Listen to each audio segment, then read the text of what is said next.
Good morning, deep sea explorers. We're on dive number 8 of the Seascape Alaska 3 expedition. And so we've landed today. We're at 1,475 meters deep on a ridge, which is at the southern end of the Umnak Canyon. And so we're going to be exploring today. We're going to make our way up this ridge.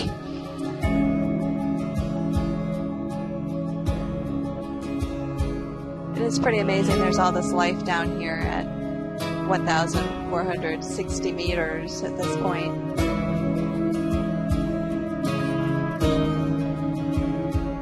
Well, potentially they're trying to escape something and climbing all over each other, but I don't know. There seems to be plenty of room.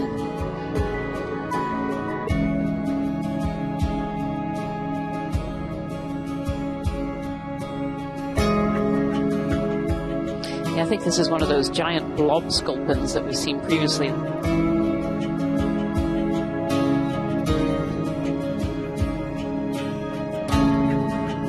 It's no wonder there are no corals living here. The larvae just don't stand a chance. A lot of these sea stars are coral predators.